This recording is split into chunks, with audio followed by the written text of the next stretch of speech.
नमस्कार. आपल्या सगळ्यांचे महाराष्ट्र सोशल न्यूज चॅनलमध्ये हार्दिक स्वागत. चला वळूयात एका नवीन बातमीकडे. आजची बातमी. धुळे शहरातील शिवाजी जनरल मार्केटच्या तोडकामावरून महापालिका आणि मार्केट असोसिएशनमधील वाद चिघळला आहे. न्यायालयाचा मनाई हुकूम असतानाही महापालिकेने तोडकाम केल्याचा आरोप व्यापाऱ्यांनी केला आहे. या कारवाईमुळे 68 व्यापाऱ्यांच्या रोजगाराचा प्रश्न निर्माण झाला असून या प्रकरणी 20 ऑगस्टला धुळे जिल्हा न्यायालयात अंतिम युक्तिवाद होणार आहे. न्यायालयाचा अवमान केल्याप्रकरणी महापालिकेविरोधात याचिका दाखल करण्याचा इशाराही व्यापाऱ्यांनी दिला आहे.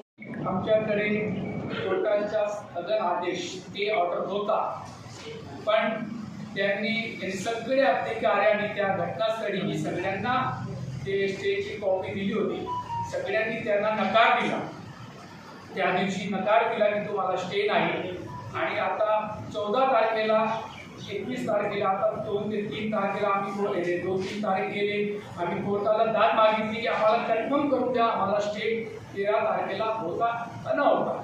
त्या मेहरबान कोर्टाने 10 तारखेला सोमवारी आम्हाला तो ऑर्डर दिलेला आहे 13 आणि 14 जुलै. आणि आजपर्यंत सुद्धा शिवाजी मार्केटला स्टे कायम आहे. आणि स्टे कायम असून त्यांनी बेकायदेशीरपणे आमची मार्केट तोडली आहे. त्या बाबतीत मी माझी दुकानदाराची भावना आणि आमच्या समाजाची भी भावना मी व्यक्त करणार आहे. 5 मिनिटात झेरॉक्स येईल, तुमच्याकडे सगळे प्रेस नोट देतो आणि मी फक्त 5 मिनिटात वाचतो, तोपर्यंत झेरॉक्स होऊन जाईल. 1947 मध्ये देशाची फाळणी झाली तेव्हा आमच्या पूर्वजांना आपले घर, आपली जमीन, आमचे सर्वस्व मागे सोडून बेघर व्हावे लागले. हा आमच्यावर झालेला पहिला अन्याय होता. याच देशाने एक नागरिक म्हणून आम्हाला 1950 मध्ये येथे एक मोकळी जागा दिली होती पाचकंदीलला. उदरनिर्वाहासाठी पुन्हा उभे राहण्यासाठी हा आमचा हक्क होता. कोणाची भीक नव्हती, कारण आम्ही सगळे तिथे सोडून आले होते. त्या अनुषंगाने आम्हाला ती देण्यात आली होती आणि भीक काही दिलेली नव्हती. आम्हाला पुनर्वसन केला होता तिथे. 1957 मध्ये विधिवत करारनामा ही रूपांतरित करण्यात आली. ही जी जागा आम्हाला दिलेली होती शिवाजी मार्केटला मोकळी जागा, ही 1957 मध्ये विधिवत करारनाम्यात रूपांतरित करण्यात आली होती. दुकाने आम्ही स्वतः आमच्या मेहनतीने आणि आमच्या पैशातून बांधली होती. गेल्या 75 वर्षापासून आम्ही येथे व्यापार करून आमची कुटुंबे पोसत आलो आहोत. दरवर्षी नियमित भाडे व कर देखील भरत आलो आहे. परंतु आज 2026 मध्ये त्याच महानगरपालिकाने आम्हाला पुन्हा त्याच परिस्थितीत, म्हणजे 1947च्या परिस्थितीत आणून उभे केले आहे. पुन्हा बेघर, पुन्हा असहाय. हा देश आपल्याच विस्थापित नागरिकावर हाच अन्याय पुन्हा करत राहणार आहे का? 13 आणि 14 जुलै 2026 रोजी आमची 68 दुकाने पाहण्यात आली. आमच्याकडे न्यायालयाचा स्थगिती आदेश, मनाई हुकूम अस्तित्वात होता, जो आजही कायम आहे. ही बाब खुद न्यायालयानेच आपल्या आदेशात नमूद केलेली आहे आणि हा आमचा दावा नाही. दिनांक 10 ऑगस्ट 2026 रोजी धुळे न्यायालयाने स्वतः रेग्युलर सिव्हिल अपील क्रमांक 66/2016 मध्ये दिलेल्या आदेशात हे स्पष्टपणे नमूद केले आहे की अर्ज क्रमांक 5 म्हणजे आमचा मूळ मनाई हुकूम आहे. यावर आजपर्यंत कोणताही अंतिम निर्णय झालेला नव्हता आणि त्यामुळे दिनांक 19 एप्रिल 2016 रोजीचा स्थगिती आदेश दिनांक 13 आणि 14 जुलै 2024 रोजी सुद्धा दोन्ही बाजूच्या वकिलांच्या संमतीने पूर्णपणे अंमलात होता, असा आदेश मेहरबान कोर्टाने दिला. हे आम्ही सांगत नाही आहोत, खुद्द न्यायालयाने आपल्या नोंदी वाचून ही बाब आपल्याच आदेशात नमूद केली आहे. इतके होऊनही न्यायालयाच्या आदेशाला डावलून आमची दुकाने पाहण्यात आली. हा केवळ आमच्यावरील अन्याय नाही, तर न्यायालयाच्या आदेशाचा उघड उल्लंघन आहे. पाहण्याच्या 4 दिवस आधी 10 जुलै रोजी मी व आमचे सदस्य महानगरपालिकांना आयुक्तांना भेटलो.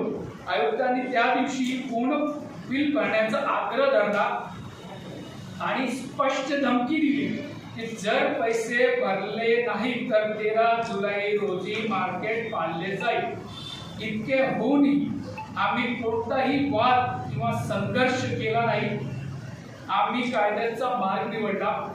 13 जुलैच्या सकाळी आम्ही महानगरपालिका आयुक्त आणि जिल्हाधिकारी या दोघांनाही लेखी निवेदन दिले. सोबत न्यायालयाच्या स्थगिती आदेश प्रती दिली. आम्ही पैसे भरण्यास कधीही नकार दिला नाही. आम्ही फक्त थोडा वेळ मागितला कारण बिलामध्ये त्रुट्या होत्या. महानगरपालिकेच्या स्वतःच्या ठरावानुसार ठराव 2016 नुसार भाड्याचा दर 320 रुपये प्रति चौरस मीटर निश्चित करण्यात आला होता. परंतु जेव्हा आम्ही आमच्या बिलाची रक्कम आमच्या क्षेत्रफळाने भागून पाहिली तेव्हा प्रत्यक्ष दर सुमारे 386 रुपये प्रति चौरस मीटर निघतो. म्हणजे स्वतःच्या ठरवलेल्या दरापेक्षाही जास्त वसुली केली जात आहे. हे सर्व असूनही कोणताही नोटीस कोणतीही पूर्वसूचना न देता आमची दुकाने पाडण्यात आली. आमचे असेही म्हणणे आहे की जो ठराव 2016 मध्ये पारित करण्यात आला तो ज्या 2017 सालापासून लागू व्हायला पाहिजे, म्हणजे पुढच्या आर्थिक वर्षापासून तो लागू व्हायला पाहिजे. त्याऐवजी मागे 2013 पासून आम्हाला लागू करण्यात आला आहे. वास्तविक कोणताही ठराव पुढील वर्षापासून लागू करायला हवा. मागील वर्षात तो जबरदस्तीने लागू करता येत नाही. इतकेच नाही तर बिलाचा जो दर लावण्यात आला, जे कर जोडण्यात आले आणि जे क्षेत्रफळ दाखवण्यात आले यापैकी कोणतीही बाब त्यांच्या स्वतःच्या ठरावाशी जुळत नाही. आणखी एक महत्वाची बाब, ठराव ज्या जागेसाठी असायला हवा होता ती फक्त मोकळी जमीन बखड जागा असायला हवी होती. कारण सुरुवातीला आम्हाला फक्त मोकळी जागा देण्यात आली होती. दुकाने तर आम्ही स्वतः बांधली होती, परंतु असे देखील करण्यात आले नाही. यावरून आमच्यावर होत असलेला अन्याय अधिक स्पष्ट होतो. 13 जुलैचा दुपारी साधारणतः 5 वाजता मी स्वतः आणि आमचे दुकानदार आयुक्तांना भेटण्यासाठी गेलो. स्थगिती आदेशाची प्रत घेऊन 1 तासभर बसून ठेवल्यानंतर जेव्हा बोलण्याची संधी मिळाली तेव्हा आयुक्तांनी स्थगितीचा आदेश वाचला आणि तो पाहूनही त्यांचे अस्तित्व नाकारले नाही. परंतु असे सांगून जबाबदारी झळकली की मी कोणताही आदेश दिलेला नाही, त्यामुळे मी हे थांबवू शकत नाही. या संभाषणादरम्यान देखील आमची दुकाने काढली जात होती. ही बाब संपूर्ण शहरासमोर कॅमेऱ्यातील रेकॉर्ड आहे. घटनास्थळी उपस्थित सहाय्यक आयुक्त कॅमेऱ्यासमोर स्वतः आपल्या तोंडाने म्हणत दिसत आहे, मैंने ऑर्डर दिया है, तोडो इसको.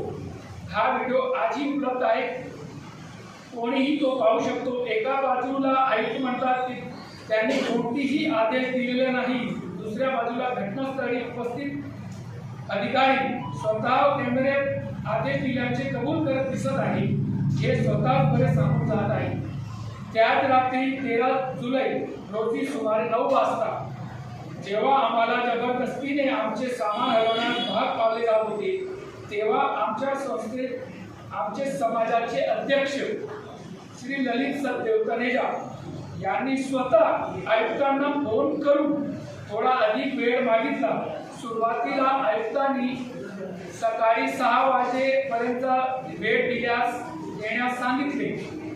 जेव्हा न्यायालय सुरू होईपर्यंत वेळ मागण्यात आला आमच्या अध्यक्षाकडून, तेव्हा त्यांनी सकाळी 10 वाजेपर्यंत वेळ देण्याचे मान्य केले.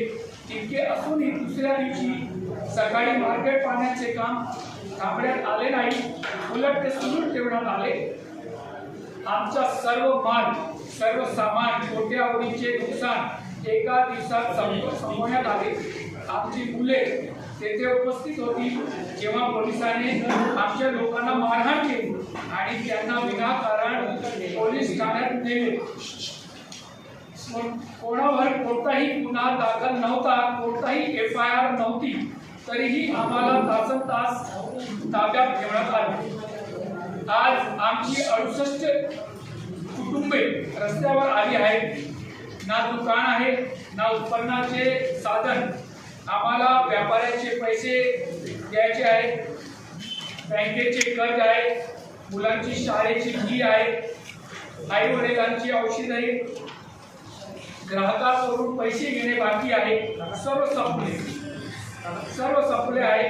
आमच्या मध्ये असे अनेक ज्येष्ठ सदस्य आहेत ज्यांनी, ते आता ज्येष्ठ सदस्य ते बसलेच आहेत, ज्यांनी आपले संपूर्ण बालपण आणि तारुण्य या मार्केट घालवले आहे. आज त्यांच्या समोर त्यांच्या 3 पिढ्यांच्या आयुष्यभराची मेहनत मातीत मिसळली गेली आहे. हेही सांगणे गरजेचे आहे. ज्या दिवशी विजेचे बिल पूर्ण भरलेले होते त्या दिवशी आमचे दुकानाचे वीज मीटरही काढून घेण्यात आले. हेही सांगण्याचे गरजेचे आहे. पाण्यापूर्वी नव्या मार्केटचे टेंडर निघाले होते आणि त्या दिवशी वीज कंपनीला मीटर तोडण्याचे पत्रे पाठवण्यात आले होते. प्रश्न हा आहे, जर खरोखरच शेवटच्या नाईलाजाने घेतलेला निर्णय होता तर याची संपूर्ण तयारी म्हणजे टेंडर, कंत्राटदार, वीज तोडण्यासाठी पत्र, पोलीस बंदोबस्त हे सर्व आधीच कसे तयार होते? हा निर्णय अचानक घेतलेला नाही, तर खूपच आधीपासून घेतलेला होता. या तारखा स्वतः सांगतात. हे सांगणे गरजेचे आहे. आजपर्यंत आम्हाला कोणतीही ठोस लेखी पुनर्वसन योजना आणि पर्यायी जागा देण्यात आलेली नाही. आम्हाला ऐकायला मिळालं आहे की नव्या मार्केटमध्ये आम्हाला बेसमेंटमध्ये जागा दिली जाईल. जर हे खरे असले तर याला कोणत्याही प्रकारचे योग्य पुनर्वसन म्हणता येणार नाही. महापालिकेच्या स्वतःच्या वकिलांनी न्यायालयात तोंडी युक्तिवादादरम्यान सांगितले होते की प्रत्येक दुकान 10 बाय 12 फूट आकाराचे दिले जाईल. तर आता त्यातूनही लहान जागेबद्दल सांगितले जात आहे. कधी काय सांगितले जाते, कधी वेगळेच. कोणत्याही गोष्टी स्पष्टता आजपर्यंत नाहीये. आम्हाला फक्त इतके सांगण्यात आले आहे, पैसे भरा नाहीतर मार्केट पाडू टाका. पुढे काय मिळेल, कसे मिळेल, कधी मिळेल याचे उत्तर आजपर्यंत देण्यात आलेले नाही. महापालिकाने स्वतः वृत्तपत्रामध्ये मान्य केले आहे की मार्केट 100 वर्षापासून अधिक जुने ऐतिहासिक मार्केट आहे. जेव्हा ही बाब खुद महापालिका मान्य करते तेव्हा प्रश्न असा आहे, इतका जुन्या मान्यता प्राप्त मार्केटला न्यायालयाचे आदेश असतानाही नोटीस न देता कसे पाडले जाऊ शकते? 15 जुलै 2026च्या वृत्तपत्रामध्ये खुद आयुक्ताचे विधान छापून आले आहे की न्यायालयाच्या कोणत्याही स्थगिती आदेश प्राप्त झालेला नाही. म्हणजे त्यांना न्यायालयाचा कोणताही स्थगिती आदेश मिळालाच नव्हता. वास्तविक आम्ही स्वतः पाण्यापूर्वी त्याच दिवशी सकाळी स्थगिती आदेशची प्रत लेखी स्वरूपात त्यांच्याच कार्यालयात त्यांना सुपूर्द केली होती. हे वृत्तपत्रात छापलेले विधान आहे, आमचे स्वतःचे म्हणणे नाही. कोणीही याची शहनिशा करू शकतो. महापालिका म्हणते की ही एक विकास योजना आहे, नवीन मार्केट बांधले जाईल, लोकांचे भले होईल. आम्ही विचारतो, ज्या कुटुंबांना उद्ध्वस्त करून कोणत्याही आधाराशिवाय रस्त्यावर आणले गेले त्यांच्यासाठी यात कोणते भले आहे?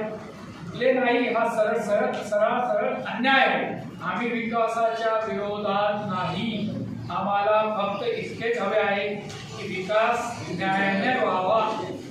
आधी आम्हाला व्यवस्थित बसावे, आमचा हक्क आम्हाला परत मिळावा, मग जो काही बदल करायचा असेल तो व्हावा. आमची एकच मागणी आहे. गेल्या 75 वर्षापासून आम्ही एक संस्थेप्रमाणे एकत्रितप्रमाणे एकजुटीने राहिलो आहे. जो काही न्याय, जो काही समझोता असेल तो आमच्या संस्थेसोबत एकत्रितपणे व्हावा. आम्हाला वेगवेगळे करून मोडून घेऊ नये. महापालिकेला आमचा एक प्रश्न आहे.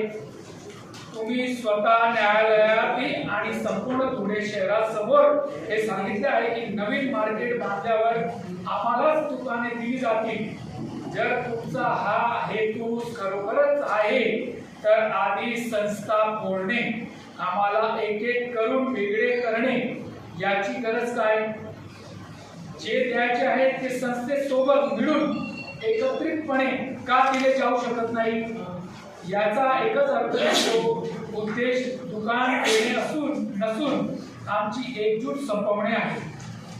ज्याप्रमाणे इंग्रजांच्या काळात घोडा आणि राज्य करा या नीतीने लहान लहान तुकड्यामध्ये विभागून लोकांना समजून केले जात असे, त्याचप्रमाणे आज जर आम्हाला एक एक करून एकटे पाडून बोलवण्यास भाग पाडले जाईल तर हा आमच्या 75 वर्षाच्या एकजुटीला तोडण्याचा सुनियोजित कट असेल. आम्ही आमच्या संस्थेसोबत एकजुटीने उभे राहू, यात कोणताही समझोता होणार नाही. बातमी आवडल्यास चॅनलला लाईक व सबस्क्राईब करा व दररोज अशा नवनवीन बातम्या पाहण्यासाठी चॅनलला फॉलो करा. धन्यवाद.